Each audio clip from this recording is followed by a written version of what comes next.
الرحمن الرحیم وفرض کفایت وهما زاد علیہ لنفع غیرہ ومندوبا والتبحر فی الفقہ وعلم القلب۔ علم کا دوسرا درجہ بتا رہے ہیں کہ علم کی ایک قسم وہ ہے جو فرض کفایہ ہے۔ فرض کفایہ وہ علم ہے وما زاد علیہ لنفع غیرہ جو فرض عین سے زیادہ ہوتا ہے اور اس میں مقصد غیر کو نفع دینا ہوتا ہے، یعنی غیر کے نفع کے لیے فرض عین علم سے زیادہ علم حاصل کر لینا، یہ فرض کفایہ کے درجے میں ہے۔ یعنی وہ علم جو اجتماعی طور پر اس کا سیکھنا لازمی ہے، البتہ ایک شخص کی انفرادی الگ الگ اس کی ذمہ نہیں ہے۔ اس کے اندر بہت سارے علوم شامل ہیں۔ مثال کے طور پر یہ جو علوم عالیہ ہے جو قرآن سمجھنے میں مددگار ثابت ہوتے ہیں، اسی طرح علم تفسیر ہے اور اسماء الرجال ہے، علم حدیث ہے، علم اصول حدیث ہے، علم فقہ، اصول فقہ، یہ سارے علوم ایسے ہیں جن یہ فرض کفایہ کے درجے میں ہیں۔ لہذا اگر معاشرے کے اندر کچھ افراد ان علوم کو حاصل کر لیتے ہیں تو معاشرے کا جو اجتماعی فریضہ ہے وہ اجتماعی فریضہ ادا ہو جاتا ہے اور باقی سارے لوگ گناہ سے بچ جاتے ہیں۔ جیسے کہ نماز جنازے کا حکم ہے کہ جب نماز جنازہ سامنے ہوتا ہے تو سارے لوگوں کے اوپر وہ فرض ہوتا ہے، لیکن کچھ لوگ جب ادا کریں گے تو باقی کے ذمے سے بھی فریضہ ساقط ہو جاتا ہے۔ اس طرح یہی علوم بھی ہے کہ ان کو سیکھنا یہ اجتماعی فریضہ ہے اور کچھ لوگوں کے سیکھنے کے ذریعے سے باقی سے ذمہ داری ہٹ جاتی ہے۔ پھر یہ فرض کفایہ کی حیثیت رکھنے والے علم صرف دینی علوم نہیں ہے، بلکہ معاشرے کی جو بھی ضرورت ہے وہ فرض کفایہ میں آتا ہے۔ مثال کے طور پر یہ علامہ شامی رحمہ اللہ نے یہاں تک لکھا ہے کہ یہ موچی بننا ڈاکٹر معاشرے کی ضرورت ہے، موچی معاشرے کی ضرورت ہے، اور اس طرح درزی معاشرے کی ضرورت ہے۔ تو ہر معاشرے کے اندر، سماج کے اندر ان افراد کا پایا جانا لازمی ہے۔ لہذا ان افراد کا جب پایا جانا لازمی ہے تو ان کے جو علوم، ان کی جو صنعتیں ہیں، ان کے جو کام ہے، یہ بھی فرض کفایہ کے درجے میں آتے ہیں۔ اور ساتھ ساتھ اس کے اندر انہوں نے سیاست کو بھی شامل کیا ہے کہ یہ بھی فرض کفایہ کے درجے میں ہے کہ کچھ لوگوں کی ذمہ داری ہے کہ وہ اجتماعی امن کو برقرار رکھنے کے لیے، اجتماعی ضرورتوں کو پورا کرنے کے لیے محنت اور جدوجہد کرے، اور یہی جو ہے سیاست ہے۔ لہذا سیاست جو ہے فرض کفایہ کے درجے میں ہے۔ وما زاد علیہ لنفع غیرہ جو غیر کی نفع کی خاطر فرض عین سے اضافی علم حاصل کر لیا جاتا ہے وہ فرض کفایہ ہے۔ ومندوباً تیسری قسم علوم وہ مندوب ہے۔ یہ ندبہ یندبو سے ہے اور اس کا مطلب ہے کسی کو کسی کام کے اوپر آمادہ کرنا، ابھارنا۔ اصطلاح میں مندوب وہ کام یا وہ عمل ہے جسے کرنے سے انسان کو ثواب ملتا ہے لیکن ترک کرنے سے کوئی گناہ نہیں ملتا۔ مندوب اور مستحب دونوں مترادف الفاظ ہیں۔ یہ وہ تبحر فی الفقہ وعلم القلب، یہ فقہ کے اندر تبحر اور گہرائی کو پیدا کرنا، وعلم القلب اور علم القلب کے اندر گہرائی اور تبحر کو پیدا کرنا، یہ مندوب درجے میں ہے۔ یہ بھائی بتلا دیا کہ فرض عین میں وہ علم جو انسان کی ضرورت ہے دین کے اوپر عمل کرنے کے لیے، ہر مرد عورت کے اوپر اتنا علم سیکھنا فرض عین ہے جس کے مطابق وہ اپنی 24 گھنٹے کی زندگی گزار سکے، اور اس علم کے حصول میں کوئی شخص کسی کا تابع نہیں ہے، وہ خوددار ہے، آزاد ہے، جہاں سے چاہے اس علم کو حاصل کر سکتا ہے۔ اس حوالے سے فقہاء نے لکھا ہے، علماء کرام نے، کہ جو خواتین گھروں کے اندر رہتی ہیں اگر ان کے گھروں کے اندر اس فرض عین علم حاصل کرنے کا کوئی بندوبست ہے تو ٹھیک ہے، وہ اپنے گھر کے اندر رہ کر اس علم کو حاصل کر لیں، لیکن اگر ان کے گھروں کے اندر یہ بندوبست نہیں ہے تو پھر وہ اپنے گھر سے باہر جا کر اس علم کو حاصل کر سکتی ہے۔ اس میں شوہر، باپ، بھائی وغیرہ رکاوٹ نہیں بن سکتے، اس لیے کہ یہ فرض عین ہے۔ بات آئی سمجھ میں؟ اور فرض کفایہ جو اس سے اضافی ہے، مندوب تبحر، گہرائی پیدا کرنا اس علم فقہ کے اندر، جیسے کہ شخص کا مفتی بن جانا، فقیہ بن جانا، محقق بن جانا، اور ہر مسئلے کے دلائل کو جاننا اور علتوں کو پہچاننا، یہ سارے کے سارے تبحر کے زمرے میں آتے ہیں۔ تو اس طرح تبحر حاصل کرنا ایک مندوب عمل ہے۔ انسان کی زندگی زیادہ سے زیادہ کی عبادت کے اندر گزرے گی تو اس کے لیے یہ بہتر ہے۔ وعلم القلب، علم القلب کل آپ کو بتلا دیا تھا، علم القلب سے مراد علم الاخلاق ہے۔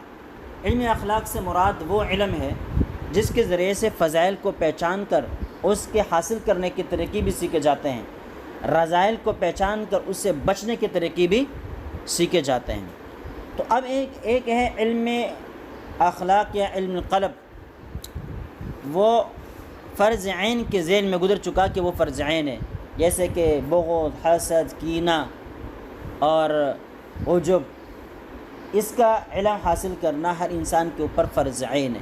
لیکن اس کے اندر گہرائی پیدا کرنا، جیسے کہ متصوفین حضرات، اہل تصوف، وہ گہرائیوں میں چلے جاتے ہیں کہ بھئی حسد کی کتنے قسمیں ہیں، حسد کے کتنے درجے ہیں، اس طرح عجب کیا ہے، عجب کی کتنے قسمیں ہیں، اور اس سے کیسے بچا جا سکتا ہے، باریک سے باریک چیزیں وہ بتلاتے ہیں۔ تو اس طرح باریکیوں کے اندر جانا یہ تبحر کہلاتا ہے۔ یہ تبحر یہ مندوب ہے، لیکن نفس یہ علم قلبی یہ کیا ہے، فرض عین کے درجے میں۔ ہر شخص کو معلوم ہونا چاہیے کہ بغض، حسد، کینہ وغیرہ کا حکم کیا ہے اور اسے کیسے بچا جا سکتا ہے۔ وحراما هو العلم الفلسفة والشعبدہ، چوتھا حکم بیان کرے، چوتھا مرحلہ علم کا، کہ یہ علم کی ایک قسم وہ بھی ہے کہ جو حرام ہے۔ حرام علوم، حرام کس کو کہتے ہیں؟ حرام کا مطلب ممنوع کہتے ہیں، اور مقدس قابل احترام چیز کو بھی حرام کہتے ہیں، گویا کہ یہ ازداد میں سے۔ شریعت میں ما منع اللہ عنہ، جس چیز سے اللہ تعالیٰ نے منع کر دیا ہے وہ چیز حرام ہے۔ اہل اصول کے نزدیک حرام وہ ہے کہ جس سے ممانعت کسی قطعی الدلالہ نص سے ثابت ہو، قطعی الدلالہ بھی ہو، قطعی الثبوت بھی ہو۔ قطعی الثبوت، قطعی الدلالہ نص سے جس چیز کی ممانعت ثابت ہو اس کو حرام کہا جاتا ہے، اور حرام کا انکار کرنا یہ کفر کو مستلزم ہے، کفر ہے۔ وہ علم الفلسفة والشعبدہ، حرام علوم میں پہلے درجے پر علم فلسفہ کو ذکر کیا۔ فلسفہ یہ یونانی زبان کا لفظ ہے، فلسفہ عربی میں معرب ہو کر استعمال ہونے لگا، دحرج یدحرج، فلسفہ یفلسف، فلسفتاً، دحرج یدحرج، دحرجتاً کے وزن پر۔ اس کا مطلب ہوتا ہے پر حکمت بات کرنا، حکمت امیز بات کرنا، اشیاء کے علل اور ان کے اسباب کے اندر سوچنا اور اس کے مطابق پھر حکم وغیرہ لگا دینا، یہ علم فلسفہ کہلاتا ہے۔ فلسفے کا اطلاق الحکم المموہہ، مزین حکمتیں، ان کے اوپر بھی اس کا اطلاق ہوتا ہے۔ ساتھ ساتھ جو چیز ظاہر میں مزین، خوبصورت اور اچھی ہو اور اندر سے فاسد ہو، اس کو بھی فلسفہ کہا جاتا ہے۔ یہ فلسفہ جو ہے کئی علوم پر اس کا اطلاق ہوتا ہے، یہ بالفاظ ذکر یوں کہہ سکتے ہیں کہ یہ کئی علوم کا مجموعہ ہے۔ سب سے پہلے اس علم فلسفہ کے اندر علم ہندسہ اور حساب آتا ہے، یعنی ریاضی سے اس میں کام لیا جاتا ہے۔ اب ریاضی، علم حساب، علم ہندسہ بذات خود مباح ہے، یعنی اس کے اندر کوئی حرمت کی بات نہیں۔ لیکن اگر یہی علم ریاضی اور علم حساب آپ کو اتنی گہرائیوں تک لے کر چلے جائیں کہ پھر اس سے علوم مذمومہ صادر ہونے لگ جائے، پیدا ہونے لگ جائے، تو پھر اتنی گہرائی بھی اس علم کے اندر رکھنا درست اور مناسب نہیں ہے، بلکہ پھر ممنوع بن جاتا ہے۔ دوسری چیز جس سے یہ علم مرکب ہے وہ علم منطق ہے۔ اب علم منطق کے اندر کیا ہوتا ہے؟ جس میں دلیل اور اس کی شرائط وغیرہ سے متعلق گفتگو ہوتی ہے۔ اس طرح حد کس چیز کی تعریفیں اور تعریف کی جو شرطیں ہوتی ہیں ان سے متعلق جس علم میں گفتگو ہوتی ہے اس کو منطق کہتے ہیں، اور یہ منطق فلسفے کا ایک جز ہے۔ فلسفے کا ہمارے یہاں جو منطق ہے وہ الگ تلگ ہے، لیکن ایک منطق وہ ہے جو اس فلسفے کا ایک جز ہے کہ بھائی باطل چیز کے ثبوت کے اوپر استدلال کیا جاتا ہو تو اس کے لیے علم منطق سے لوگ کام لیتے ہیں۔ تیسری چیز یا تیسرا جز علم فلسفی کا وہ علم الہیات۔ علم الہیات کیا ہے؟ جو اللہ تعالیٰ کی ذات و صفات سے متعلق گفتگو کرتے ہیں کہ اللہ کی ذات، اللہ کی صفات کیا ہے اور اس کے ثبوت وغیرہ سے متعلق یہ گفتگو کرتے ہیں، اس کی حیثیت کو بیان کرتے ہیں۔ اس حوالے سے لوگوں کے مذاہب بہت ہیں۔ اب کچھ مذاہب ایسے بن گئے جو کفر و ضلالت تک پہنچ گئے، علم الہیات کے اندر ان گفتگو کی کہ حدود پار کر گئے، اور بعض حضرات جو ہے وہ بدعت کے درجے پر ہے، اور بعض علم الہیات کے ماہر جو علم کلام کا حصہ ہے وہ جو ہے مطلوب علم ہے۔ بہرحال علم الہیات بھی علم فلسفے کا حصہ ہے۔ آج کل آپ نے دیکھا ہوگا زیادہ تر سوشل میڈیا کے اوپر جب فلسفی کا ذکر آتا ہے، بحث و مباحثہ ہوتا ہے، تو سب سے پہلے اس میں علم الہی کو زیر بحث لایا جاتا ہے۔ اللہ کے وجود پر دلائل، اور بہت سارے لوگ ایسے ہوتے ہیں جو اللہ تعالیٰ کے وجود کے منکر ہوتے ہیں، تو فلسفہ کے ذریعے سے وہ استدلالات کرتے ہیں اپنے باطل عقیدوں کے لیے۔ بہرحال الرابع، چوتھا علم جو اس علم فلسفے کے ایک جز کی حیثیت رکھتا ہے وہ علم طبعیات ہے۔ علم طبعیات کے اندر جسم سے متعلق گفتگو ہوتی ہے، جس طرح کہ طب کے اندر جسم سے متعلق گفتگو ہوتی ہے، لیکن دونوں میں فرق ہے۔ طب کے اندر جسم سے متعلق گفتگو ہوتی ہے اس بنا پر کہ ان جسم کو مختلف قسم کے عوارض لاحق ہو جاتے ہیں، کبھی بیمار ہو جاتا ہے، کبھی تندرست ہوتا ہے، کبھی کیا کبھی کیا۔ جبکہ علم طبعیات کے اندر جسم سے متعلق گفتگو ہوتی ہے، لیکن من حیث الحرکت اور من حیث التغیر، کہ اس کے اندر تغیر آتا ہے، اس کے اندر حرکت ہوتی ہے، تو حرکت و تغیر کی حیثیت سے جسم سے متعلق جس علم میں گفتگو ہوتی ہے اس کو علم طبیعت کہا جاتا ہے۔ آج کل اس کو سائنس کہتے ہیں، ٹھیک ہے، فزکس کہتے ہیں، سائنس کہتے ہیں۔ تو یہاں پر یہ بتلا دیا کہ علم الفلسفہ، حرام علوم میں یہ علم فلسفہ بھی شامل ہے۔ کیوں؟ اس لیے کہ یہ علم اکثر و بیشتر گمراہی اور ضلالت کی طرف انسان کو لے کر جاتا ہے۔ اس کے جو اجزاء ہے، مثال کے طور پر علم ہندسہ، علم منطق اور علم طبعیات، یہ بذات خود تو حرام نہیں ہے، لیکن اس میں اصل چیز ان سے ہے یہ لوگ استفادہ کر کے پھر علم الہیات کی طرف چلے جاتے ہیں، اور وہاں پر ایسی رقیق اور باریک قسم کی نکتہ چینیاں کرتے ہیں جو توحید باری تعالیٰ یا صفات باری تعالیٰ کے اوپر اعتراض بن جاتے ہیں۔ اس وجہ سے کہتے ہیں چونکہ اس کا نتیجہ غلط نکل آتا ہے، تو شروع ہی میں اس کو فلسفے کو علم حرام کے اندر شامل کر دیا، یا کم از کم ایک فضول قسم کا علم ہے جس کا کوئی مثبت نتیجہ نہیں نکلتا۔ انسان ہمیشہ کے لیے بس پریشانیوں کے حالت کے اندر رہتا ہے۔ آپ نے کبھی کسی فلسفی کو خوش نہیں دیکھا ہوگا۔ فلسفی جتنا بھی بڑا کیوں نہ ہو، لاکھوں میں کھیلتا ہو، کروڑوں میں کھیلتا ہو، بہت کچھ دنیا کے سارے اس کے پاس ہو، لیکن کبھی اس کو آپ خوش نہیں دیکھیں گے۔ اس کے دل کے اوپر، اس دل و دماغ کے اوپر کوئی نہ کوئی چیز ہمیشہ کے لیے سوار رہتی ہے، وہ اپنی ذاتی زندگی سے لطف اندوز نہیں ہو سکتا ہوتا۔ بہرحال والشعبذہ، دوسرا علم جو علم حرام کے اندر علامہ شامیر مولا نے اور صاحب در مختار نے ذکر کیا ہے وہ شعبذہ، اردو میں اس کو شعبدہ بازی کہتے ہیں، اور عربی میں اس کے لیے شعوذہ کا لفظ استعمال ہوتا ہے اور شعبدہ کا لفظ بھی استعمال ہوتا ہے۔ یہ شعبدہ دحرجہ کے وزن پر ہے۔ علامہ شامیر مولا فرماتے ہیں کہ صحیح لفظ شعوذہ ہے، شعبدہ یشعوذ، یہ بھی رباعی مجرد سے ہیں۔ اس کا مطلب کیا ہے؟ ہاتھ کی کیا کہتے ہیں اس کو، باریکی، خفت، کہ ہاتھ کی باریکی اور خفت کے ذریعے سے ایک چیز جو اپنی اصل حقیقت پر نہیں ہے اس کو دوسرے انداز پر دکھاتے ہیں۔ مطلب کس چیز کو اپنی اصل حیثیت سے ہٹ کر دوسری صورت میں دکھانے کو شعبدہ بازی کہتے ہیں۔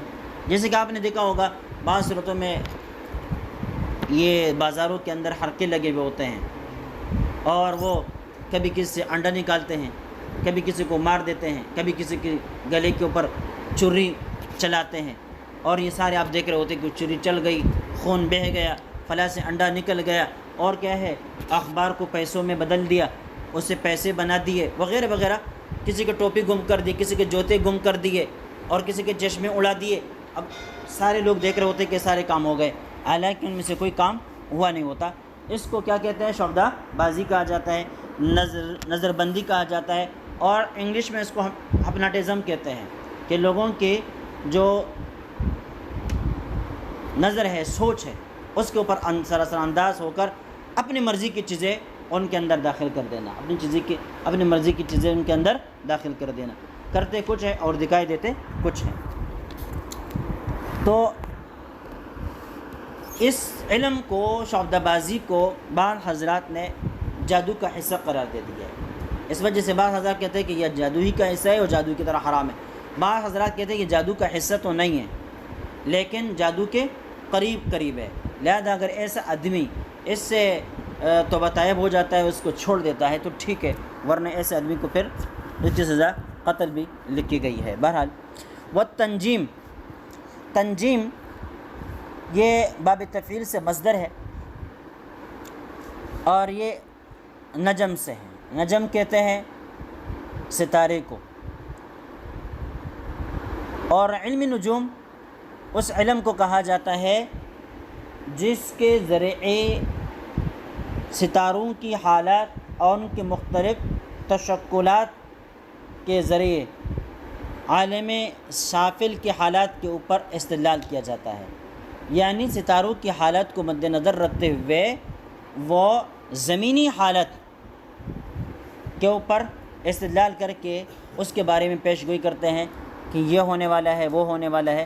جیسے کہ آپ نے دیکھا ہوگا یہ علم نجوم کے جو ماہر ہوتے ہیں وہ آئندہ سال کے لیے، پورے ایک سال کے لیے ایک ذائچہ تیار کرتے ہیں کہ اس سال میں یہ کام ہوگا، آئندہ سال کے لیے پھر اور دوسرا ذائچہ تیار کرتے ہیں، کہتے ہیں فلاں سال میں یہ ہوگا۔ تو یہ سارے علم نجوم کے ماہر ہوتے ہیں، اور اسٹرالوجی اس کو کہتے ہیں، باقاعدہ ایک فن کی حیثیت سے یہ پڑھایا جاتا ہے۔ اب چونکہ اس میں یہ بات تو علم نجوم والے بھی کہتے ہیں کہ بھائی ہم جو ہے نجوم اور ستاروں کے حالات سے استدلال کر کے جو سفلی کائنات ہے ان کے حالات کو بتلاتے ہیں، اس میں ہم جو ہے ستاروں کے اوپر کوئی یقین نہیں رکھتے، بلکہ وہ یہ کہتے ہیں کہ اللہ تعالیٰ نے دنیا کے اندر کوئی چیز فضول پیدا نہیں کی، بیکار پیدا نہیں کی ہے، ہر چیز کسی نہ کسی فائدے کے لیے ضرور ہے، اور یہ دنیا دار الاسباب ہے، کسی بھی حالت کے لیے کوئی نہ کوئی سبب اس کے پیچھے کارآمد ہوتا ہے۔ تو یہ حضرات کہتے ہیں کہ اس سبب کے درجے میں یا اس علامت کے درجے میں جو ستارے ہیں وہ عالم سافل کے حالات کے اوپر اثر انداز ہوتے ہیں، لہذا یہ حضرات ستاروں سے استدلال کر کے وہ عالم سفلی کے حوالے سے مستقبل کے پیشگویاں کرتے ہیں، اس کو علم نجوم کہا جاتا ہے۔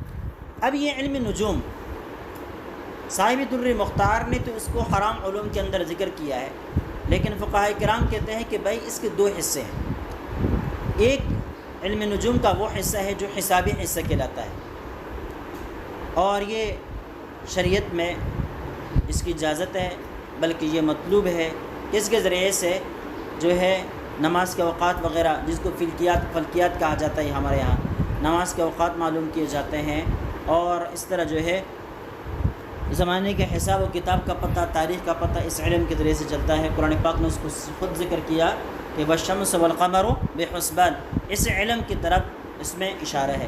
یسألونک عن الأہلہ قل ہی مواقیت للناس، تو اس کے اندر اس علم کی طرف اشارہ ہے، اور یہی علم نجوم کا حصہ ہے۔ اس وجہ سے فقہاء کرام کہتے ہیں کہ علم النجوم کا یہ جو حصہ ہے یہ نہ صرف یہ کہ جائز ہے، بلکہ یہ من وجہ مطلوب بھی ہے، ٹھیک ہے، ان کو حاصل کرنا۔ دوسرا حصہ اس کا یہ ہے کہ ستاروں کو عالم سفلی کے اوپر اثر انداز سمجھا جائے اور باقاعدہ اس کا عقیدہ رکھا جائے تو پھر یہ درست نہیں ہے اس وجہ سے علماء کرام کہتے ہیں کہ علم نجوم سے ہم لوگوں کو منع کریں گے، اور منع کرنے کی وجہ یہ ہے کہ یہ لوگوں کی ذہن کے اندر یہ عقیدہ پیدا کر دیتا ہے کہ عالم علوی جو ہے یعنی سیارے، ستارے وغیرہ، یہ عالم سفلی کے اوپر اثر انداز ہوتے ہیں بذات خود، یعنی یہ مؤثر سمجھتے ہیں، اس کو کیا سمجھتے ہیں؟ مؤثر سمجھنے لگ جاتے ہیں۔ تو یہ چونکہ برا عقیدہ ہے اور برا عقیدہ پیدا ہونے کی وجہ یہ علم نجوم بن گیا، اس وجہ سے کہتے ہیں اسے منع کر دیا جائے گا۔ دوسری بات یہ ہے کہ علم نجوم جو ہے یہ محض تخمینہ ہے، اندازی ہے، یہ کوئی اٹل فیصلہ اور نتیجہ آپ کو فراہم نہیں کر سکتا۔ تو جب اٹل فیصلہ نہیں ہے تو محض اپنے وقت کا ضیاع کے سوا کچھ نہیں، اس وجہ سے اسے منع کر دیا جاتا ہے۔ تیسری وجہ منع کرنے کی یہ علماء ذکر کر دیتے ہیں کہ بھائی دیکھیں یہ آپ کو کچھ بھی علم دے دے اور آپ کو اس سے کچھ بھی علم حاصل ہو بھی جائیں، آپ اس کے اندر رکاوٹ پیدا ہی نہیں کر سکتے، منع ہی نہیں کر سکتے۔ مثال کے طور پر اگر آپ کو حالات سے پتہ چل جاتا ہے کہ فلاں کو موت آئے گی، فلاں بارش آ جائے گی، فلاں ہوگا، یہ ہوگا، تو کیا آپ کسی کی موت کو روک سکتے ہیں؟ کسی کی بیماریوں کو روک سکتے ہیں؟ کسی بارش کو روک سکتے ہیں؟ طوفان کو روک سکتے ہیں؟ نہیں روک سکتے۔ تو یہ ٹینشنوں میں اضافے کے سوا کچھ نہیں ہے، اس وجہ سے اس سے منع کر دیا جاتا ہے۔ بہرحال یہ علم تنجیم ہے تو اس کے دو حصے ہیں، ایک حصہ مباح بلکہ مطلوب ہے اور دوسرا حصہ اس سے منع کر دیا گیا ہے۔ وہ علم الرمل، رمل سے کئی معنی ہیں، لیکن اصطلاح میں رمل جو ہے یہ خاص خطوط اور نقطوں کا علم ہے جو خاص قواعد کے مطابق اس کو لکھتے ہیں، ایک دوسرے کے ساتھ ضرب دیتے ہیں اور اس کے نتیجے میں ایک جملہ سامنے آتا ہے، وہ جملہ جس بات کے اوپر دلالت کر رہا ہوتا ہے اس سے وہ حالت بتلاتے ہیں۔ کہتے ہیں یہ ادریس علیہ السلام کو باقاعدہ یہ علم دے دیا گیا تھا۔ آج بھی علم رمل والے بہت سارے لوگ ہیں، بہت سارے لوگ ایسے ہوتے ہیں، آپ ان کے پاس جائیں گے کہ بھائی ہمارے یہ مسئلہ ہے، وہ آپ سے کہیں گے کہ ماں کا نام کیا ہے، آپ کا نام کیا ہے، ماں کا نام کیا ہے، آج کا دن کیا ہے، یہ سارے جمع کریں گے اور پھر اس کے جو ہے نا حروف ابجد کے مطابق وہ نکالیں گے۔ مثال کے طور پر کسی کا نام اظہار ہے، اب وہ اظہار کو لکھیں گے الف الگ، غا الگ، ہے الگ، الف الگ، رے الگ، ٹھیک ہے، یہ لکھ دی۔ پھر میں سے ہر ایک کے نیچے اس الف کا جو ابجد ہے وہ لکھیں گے، زوئی کا جو ابجد ہے وہ لکھیں گے، پھر اس کو جمع کریں گے۔ پھر پوچھیں گے بھئی تمہاری ماں کا نام کیا ہے، ماں کا نام بتائیں گے تو ماں کا نام بھی اس طرح کاٹ کاٹ کر لکھیں گے اور ہر ایک کے نیچے اس کا ابجد لکھیں گے۔ جب ابجد لکھیں گے تو اس کو بھی جمع کریں گے، اس کے ابجد کو بھی جمع کریں گے، پھر دونوں کے ابجد کو جمع کریں گے۔ پھر جب دونوں کے ابجد کو جمع کرتے ہیں تو پھر آج کے جس دن کو آپ سوال کر رہے ہیں اس دن کو بھی شاید شامل کریں گے۔ مثال کے طور پر آج منگل کا دن ہے تو منگل کے ابجد نکالیں گے، اور پھر یہ جب ابجد نام کے بھی نکالے، ماں کے نام کے نکالے اور آج کے دن کے نکالے، پھر ان سب کو جمع کرتے ہیں۔ پھر ایک خاص ہندسے کو دیکھتے ہیں، مثال کے طور پر اگر وہ جف والا ہندسہ، اچھا نہیں، پھر کیا کرتے ہیں اس سے خاص عدد کو نفی کر دیتے ہیں۔ مثال کے طور پر 300 کو اسے نفی کر دیا، یہ قاعدہ ہوتا ہے ان کا، یا جو ہے نا 100 کو نفی کر دیا یا 1000 کو نفی کر دیا۔ تو ان عدد کو نکال دینے کے بعد بچنے والی عدد کیا رہ جاتی؟ کہتے ہیں اگر جف رہتا ہے تو کوئی ٹینشن نہیں ہے، کوئی مسئلہ نہیں ہے۔ اگر طاق رہتا ہے، 1 رہتا ہے، 3 رہتا ہے، 5 رہتا ہے، 7 رہتا ہے، 9 رہتا ہے، اس طرح 11، 13، 15، 17، 19، تو پھر جو ہے نا اس حوالے سے ان کا ایک حساب ہوتا ہے، 1 کی دلیل کس پر ہوتی ہے، 3 کی دلالت کس پر ہوتی ہے، 5 کی دلالت کس پر ہوتی ہے، اس سے مختلف قسم کے وہ نتائج نکالتے ہیں۔ بات آئی سمجھ میں؟ تو یہ ساری چیزیں علم جفر، علم رمل کے اس میں آتے ہیں۔ اچھا، علوم التبعیین، اور 5واں علم میرے خیال سے علوم التبعیین ہے، یہ اچھا 4تھا علم طبیعت، وہ میں نے پہلے بتلا دیا کہ بھئی علم طبیعت کے اندر انسان کے اس سے گفتگو ہوتی ہے، جسم سے گفتگو ہوتی ہے، لیکن من حیث التغیر من حیث الحرکت، اس کے اوپر تغیر ہوتا ہے اور اس کے اندر حرکت ہوتی ہے۔ تو جس علم کے اندر ان چیزوں سے متعلق گفتگو ہوتی ہے اس کو علم طبیعت کہتے ہیں، اور ہمارے یہاں اس کو سائنس اور فزکس وغیرہ کہا جاتا ہے، اور آج کل یہ بہت اور سب سے زیادہ موضوع بحث علم ہے۔ چلیے